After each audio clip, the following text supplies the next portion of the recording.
आगे भी कुछ करने की कोशिश कर सकता है, तो मैंने उससे धीरे से कहा, राहुल प्लीज़ दरवाज़ा बंद कर दो।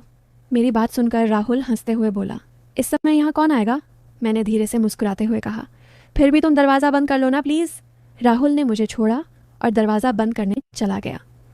वापस आकर उसने फिर से मुझे अपने पास खींच लिया और जैसे वह मुझे अपनी बाहों में भरने लगा तो मैंने धीरे से कहा, राहुल लाइट भी बंद कर लो प्लीज़।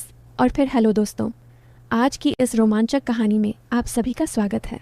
काफ़ी देर एक दूसरे में समाये रहने के बाद जब सब कुछ हो गया तो मैंने तुरंत ही राहुल को पीछे हटने के लिए कहा। मेरा दिल ज़ोरों से धड़क रहा था और मेरी सांसें भी बेकाबू होती जा रही थी। मैंने जैसे तैसे खुद को संभाला और राहुल को मेरे कमरे से बाहर जाने के लिए कहा। वह बिना कुछ कहे सर झुकाकर मेरे कमरे से बाहर चला गया। उसके जाते ही मैं कांपते हुए अपने बिस्तर से उठी और बाथरूम की तरफ चली गई। मेरा मन उलझनों से भर चुका था। मैं यही सोच रही थी कि एक शादीशुदा औरत होते हुए भी मैंने ये क्या कर दिया। एक शादीशुदा औरत होते हुए भी मैंने किसी और के साथ संबंध बना लिए थे, और वह भी मुझसे 10 साल छोटे लड़के से।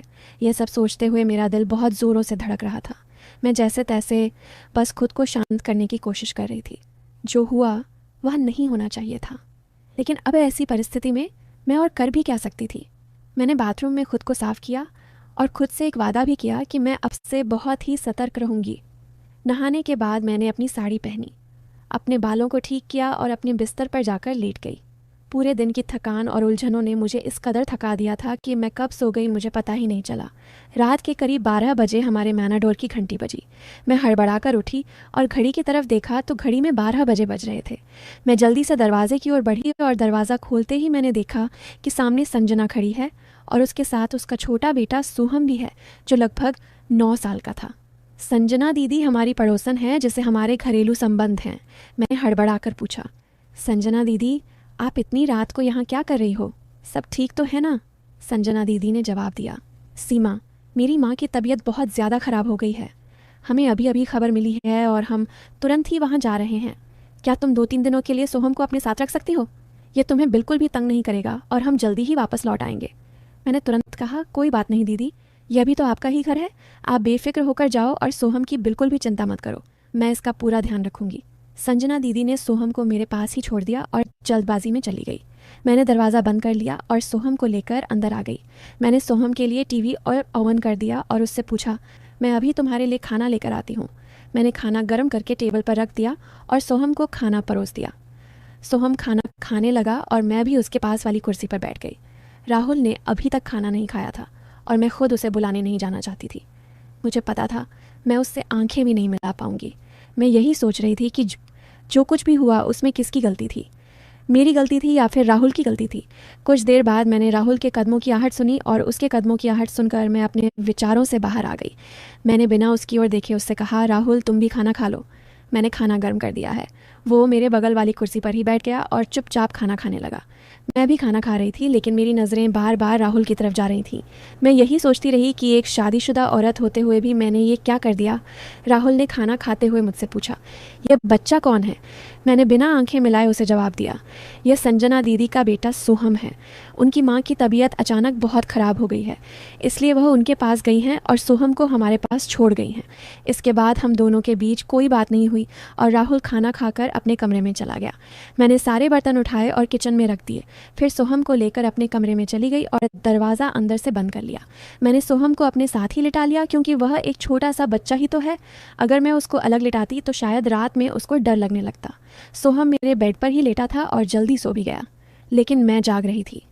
शाम की थोड़ी देर की नींद के कारण अब मुझे नींद नहीं आ रही थी। आज का दिन मेरी ज़िंदगी में एक नया मोड़ ले आया था।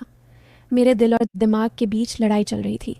दिल कह रहा था कि आज जो भी हुआ है वह सही हुआ है, जबकि दिमाग इसे गलत ठहरा रहा था।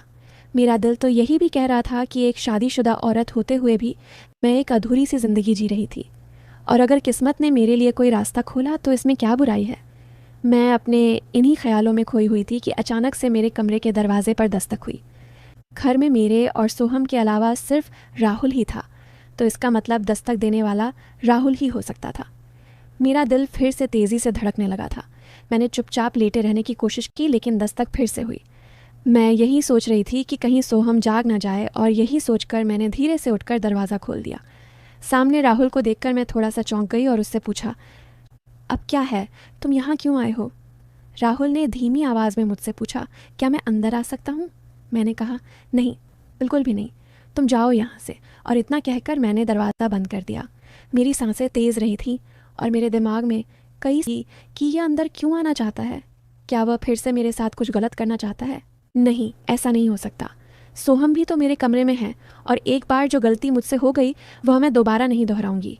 अब ऐसा कभी भी नहीं होगा। लेकिन तभी मेरे दिल के कोने से एक आवाज़ आई, तो क्या हुआ अगर ऐसा हो भी गया? आखिरकार सबकी ज़िंदगी में ऐसे मौके आते हैं। अब जब एक बार सब कुछ हो ही चुका है तो अगर दोबारा भी हो जाए तो क्या फ़र्क पड़ जाएगा? पिछले कई सालों से तुमने अपने आप को रोक कर रखा है और अब जब मौका मिला है तो इसे गंवाना ठीक नहीं है। ज़िंदगी ऐसे मौके बार बार नहीं देती। मैं बिस्तर पर बैठी इन्हीं ख्यालों में डूब चुकी थी कि अगर मौका मिला है तो क्या इसे छोड़ देना चाहिए? राहुल तो अभी जवान है, उसकी ज़िंदगी में तो ऐसे मौके और भी आएंगे, लेकिन मेरे लिए मेरे पास तो बस ये वाली एक ही मौका है। क्या मुझे अपनी ज़िंदगी जीने का हक नहीं है? मैं इन्हीं विचारों में उलझी हुई थी। मेरे दिल और दिमाग के बीच जंग हो रही थी। आखिरकार मेरे मन की आवाज़ ने मेरे दिल की आवाज़ पर जीत हासिल कर ली। मुझे राहुल के प्रति अपने पिछले व्यवहार के बारे में सोचकर अफसोस सा होने लगा। मैंने उसे बहुत ही गुस्से से अपने कमरे से भगाया था और इस बात का मुझे बहुत ही दुख हो रहा था। मैं मुस्कुराते हुए अपने बिस्तर से उठी और अलमारी में से एक आकर्षक लाल रंग का जो मैं अपने कमरे में आई और कमरे में आकर मैंने अपना हल्का फुल्का सा मेकअप कर लिया। मैंने अपना लाल रंग वाला जोड़ा पहन लिया था और ऊंची हील वाली सैंडल भी पहन ली थी। मैं बहुत ही सुंदर लग रही थी और मैं यह सोचकर मुस्कुरा रही थी कि अगर राहुल मुझसे नाराज़ भी हो गया होगा तो वह मुझे इस तरह देखकर बहुत ही खुश हो जाएगा। मैंने देख लिया था कि सोहम गहरी नींद में सो रहा है। मैंने धीरे से अपने कमरे की लाइट बंद कर दी और दरवाज़ा बंद करके सीढ़ियों से ऊपर चली आई। मेरा दिल ज़ोर ज़ोर से धड़क रहा था।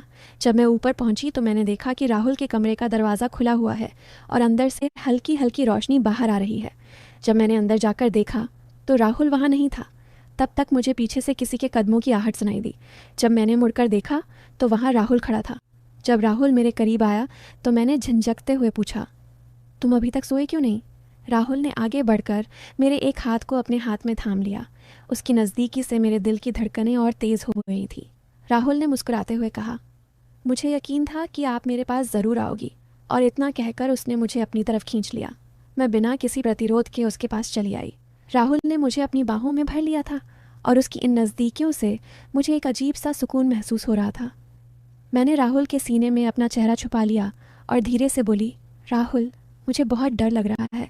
मेरी यह बात सुनकर राहुल ने मुझे और भी ज़्यादा प्यार से अपनी बाहों में कस लिया और पूछा, डर किस बात का लग रहा है?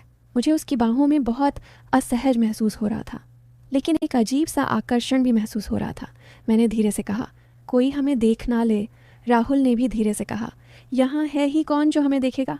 राहुल ने मुझे अपनी बाहों में कस लिया, लेकिन मैंने हिम्मत जताकर कहा, राहुल, अभी नहीं, यहाँ नहीं। लिया मैंने अपनी पीठ को राहुल के सीने से सटा दिया। हालांकि मैं अभी भी थोड़ा सा घबराई हुई थी, लेकिन राहुल के सीने से लगकर मुझे थोड़ा सा सुकून मिल रहा था। उसने धीरे से मेरी गर्दन पर अपना सिर रख दिया, जिससे मेरा दिल ज़ोरों से धड़कने लगा। राहुल ने अपनी प्यारी आवाज़ में कहा, आज तो आपका हुस्न कुछ खास ही लग रहा है। राहुल के होंठ मेरी गर्दन पर और उसका एक हाथ धीरे धीरे मेरी कमर के आसपास घूम रहा था। उसकी इस नज़दीकी का एहसास मुझे पागल कर रहा था, लेकिन मैं खुद को काबू करने की कोशिश कर रही थी। मैंने यह सब पहले कभी भी महसूस नहीं किया था। राहुल ने मुझे चूमते हुए कहा, आपकी खूबसूरती ने तो मुझे घायल ही कर दिया है। फिर उसने अपने हाथ में पकड़े हुए गिलास को मेरे होठों के पास ले जाकर कहा, इसमें जो भी है वह थोड़ा सा पी लो। मैंने उसे मना करते हुए कहा, नहीं राहुल, मैंने पहले कभी भी नहीं पी है। और यह कहकर मैंने ग्लास को अपने होठों से दूर कर दिया। उसकी मीठी बातें से मेरी सारी हिचकिचाहट दूर हो गई और राहुल ने जैसे ही ग्लास को फिर से मेरे होठों के पास लाया तो मैंने कुछ घूंट ले लिए। शुरुआत में मुझे उसका स्वाद थोड़ा कड़वा सा लगा, लेकिन कुछ और घूंट पीने के बाद इसका स्वाद मुझे अच्छा लगने लगा था।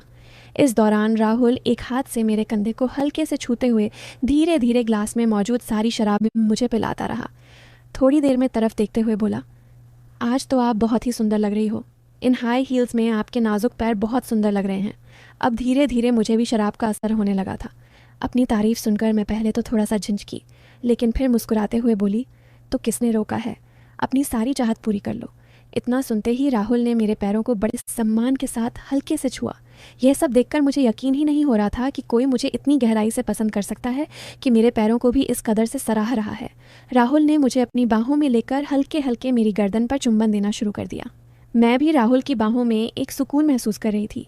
शराब का हल्का हल्का असर मेरी खुशी को और भी बढ़ा रहा था। मैंने भी अपनी बाहों को राहुल की कमर के चारों ओर कस लिया था, पर जब मुझे ऐसा लगा कि राहुल आगे भी कुछ करने की कोशिश कर सकता है तो मैंने उससे धीरे से कहा, राहुल प्लीज़ दरवाज़ा बंद कर दो। मेरी बात सुनकर राहुल हंसते हुए बोला, इस समय यहाँ कौन आएगा? मैंने धीरे से मुस्कुराते हुए कहा, फिर भी तुम दरवाज़ा बंद कर लो ना प्लीज़। राहुल ने मुझे छोड़ा और दरवाज़ा बंद करने चला गया। वापस आकर उसने फिर से मुझे अपने पास खींच लिया और जैसे वह मुझे अपनी बाहों में भरने लगा तो मैंने धीरे से कहा, राहुल लाइट भी बंद कर लो प्लीज़। लाइट बंद होने के बाद हम दोनों एक दूसरे में समा गए और सारी रात ऐसे ही गुजर गई। अब मैं अपनी ज़िंदगी में खुश थी कि मुझे अकेले इतनी बड़ी ज़िंदगी नहीं गुजारनी पड़ेगी।